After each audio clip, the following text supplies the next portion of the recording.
This is my interview with Raquel, who was successful in her application for a Canadian startup visa.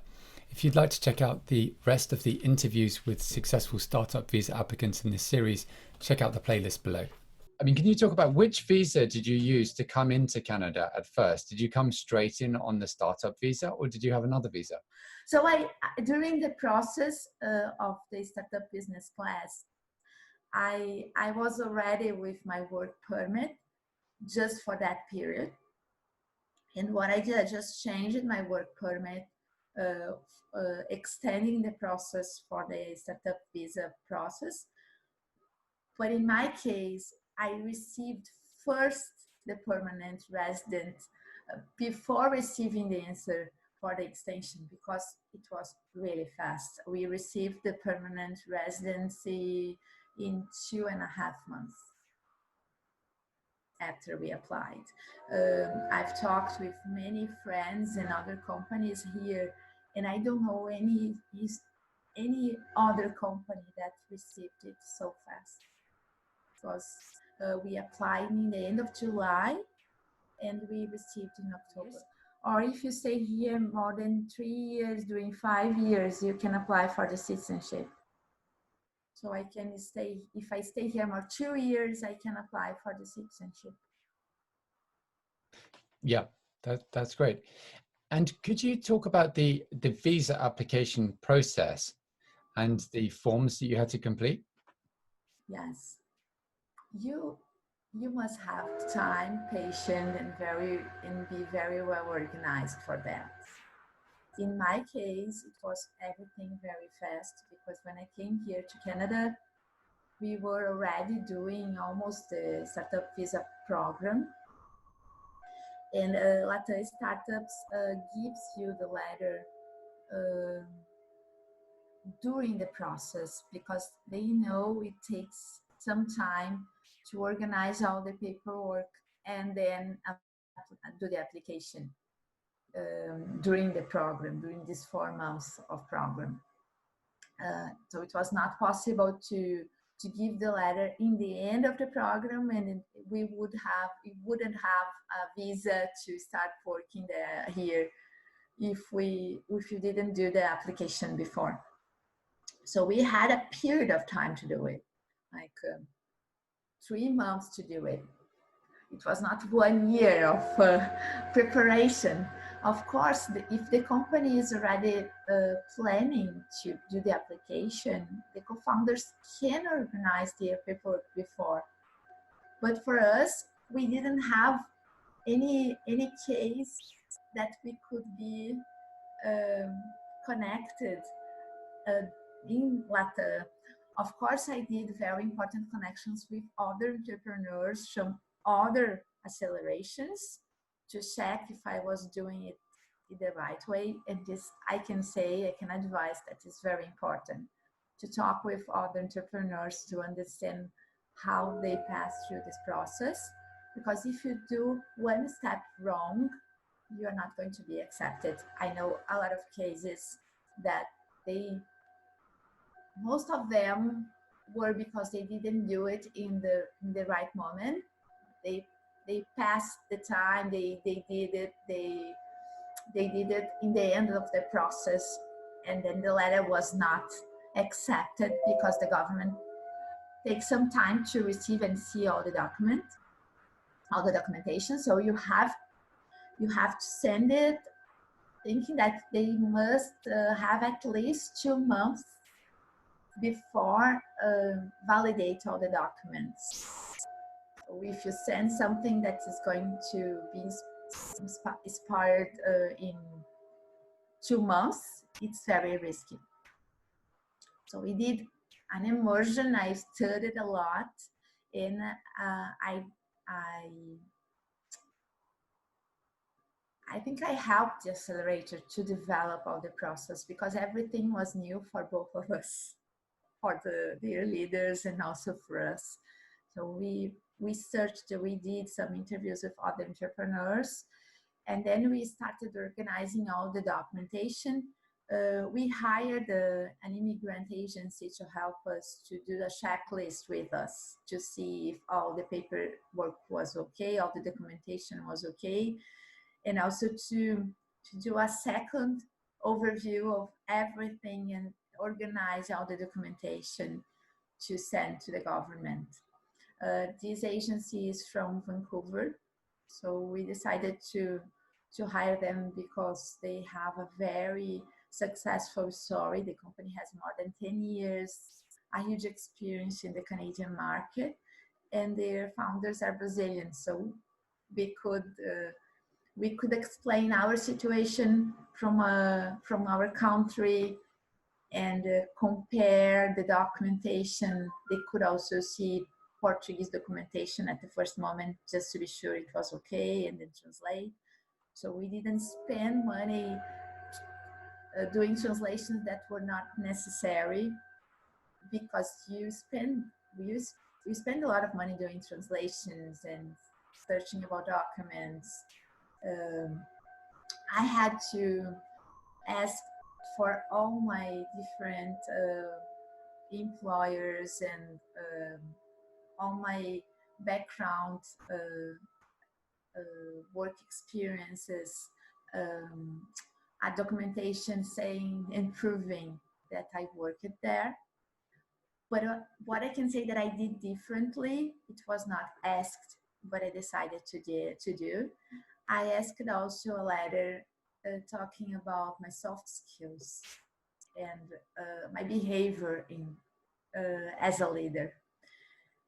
I'm sure that this was not essential, but I'm quite sure it makes a difference, because when you see the background and you also see entrepreneurs that are very respected in our market saying good things about you, shows with whom you are talking. If the person is someone that you want to bring to Canada, I mean, if you want to bring somebody that makes the difference, I think if you have people that you trust that can write important things about you, I think this makes the difference. So I did like 2 letters from the places I've worked with my partners. I have 2 companies in Brazil, so I asked them to write also about me. At the university, the international business leader there from this area wrote a very nice letter about me. It was something very, very kind of him. I was quite surprised when I read it. Was in that moment you were very emotional. I said, "My God, I didn't know that he was so connected with me like that." So you have to organize not only the formal documentation, but also do this kind of connections to establish, to show your background in the best way you can. So organize your curriculum, see all these documents related to your work and studies. So I had to formalize also to show and translate all my diplomas, special courses. What they ask your graduation and post-graduation documents, but I also included my specializations. For example, this negotiation course in Harvard, I thought it was important. It was not a master degree, but I'm sure it helped me a lot in my knowledge, so I included too.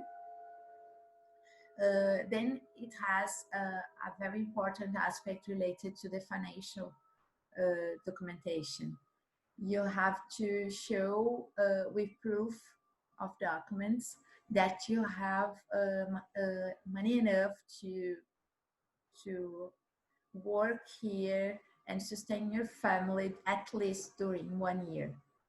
So it has a minimum number that Canada shows in the documentation for you and for each one of the members of your family. And it's not only to show the money in your bank account. You must show the last 6 months. So you cannot ask for someone to give you the money and show in the bank. You have to prove that this money is yours. This is very serious and important. Then you have the documentation related to your family records, because the family is applying. This is something interesting. It's not the company itself, are the members. So Diego and I, we were applying at the same time. The documentation goes together because it's the same application, but are the families that are applying. So we did the same envelope with everything, but I knew that the application was from Diego's family and my family. And one important thing in the Startup Visa program is that if one of the co-founders do not be successful, like if I don't pass in the English exam or if I don't pass in the medical exam, all of the founders are going to fail. So you cannot do it independently. A startup goes, everybody goes together because of course it's related to the business, but the process is for the family. Yeah, that's really helpful. And what would your advice be for someone who was considering applying for the startup visa? I would advise to be prepared, to organize all the documentation as soon as possible. So there are some special, very important details that you must have a checklist. If you're not going to hire someone, at least have this checklist and be sure that all the details are done in the right way. Find a very good specialist in terms of translation. It must be certified. So do it as soon as possible, because then you have all the documentation ready to be sent. Spend time doing this kind of letters that I told. I'm sure that makes the difference when you see the documentation. It's very well written. You can see an URX about the person. You can see an X-ray about the person. You can understand their profile in a very deep way. I think for the government, this is important to understand who is applying to come here. For the English task, the challenge is not as big as the express entry, because the level of English is level 5 in the in the exam. So it's an average English. My English is not professional. I mean, I have a lot of challenges to solve, but I could express myself. I could do all the steps, and this is important too. So if the person has no English or cannot understand well, they must be prepared for the exam before applying. This is another advice I would say. And in the emotional aspect, you must be prepared for the first months of adaptation, because you must work hard, you must understand a different environment, and it is tense when you don't know the result. So you must be patient, tolerant, work well with pressure, because you have time to do everything. So a leader do it all the time, but if it's a new entrepreneur that is doing this process, some of them, they quit in the middle, they decide to come back to their country. I know a lot of different stories that they could not manage with this stress. So it's important to be emotionally prepared. This is another advice. and be open to know different kinds of cultures and another way to communicate. Because it's not your home country. You are learning again. Some of the things we are, it's like reborn because everything is different since opening a bank account or doing a payment. Any other practical aspects, in particular in relation to the business, that a startup visa applicant should be thinking in terms of their business plan? Two advices. One, when you decide to make this application, you must be sure that you want to develop your business. It's not only an idea to apply for an immigrant process, because you're going to pass through the process, okay? But after that, it's your life that is related to the business.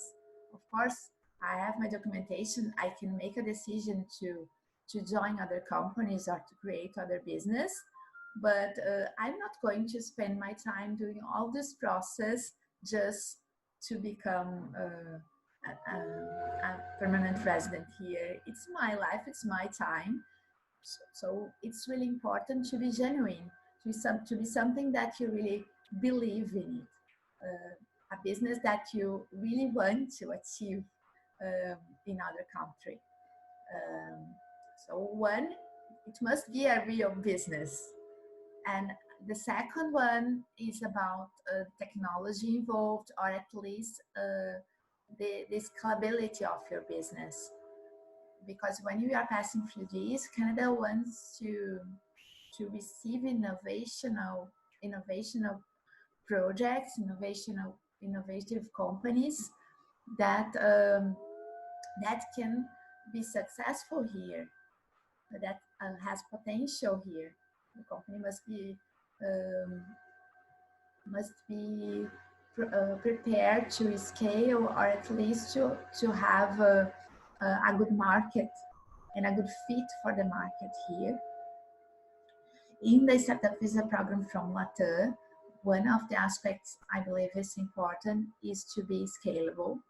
So in an accelerator, they want to receive companies that have the possibility to go abroad, to scale in other markets too. So if you are thinking about to offer a service, for example, a personalized service, it's not going to work. So think very well about your business idea, all the steps you must do, and you must be a passionate entrepreneur. You must love what you do. I've been an entrepreneur my whole life, and what I can say is that I must be very passionate about my business and this way of life. We have lots of risks all the time. We must lead people and inspire people. So it's not related only with money or with projects of ideas. It's about connecting people and inspiring with your dream to be theirs too. So what I can say is that if you're going to apply for this kind of process, you must be sure what you're doing. It's not something that you're going to just to try to see if you receive the immigration invitation. It's much more than that. I hope you found that interview helpful and interesting. If you'd like to check out the other interviews in this series with successful startup visa applicants, check out my playlist just below.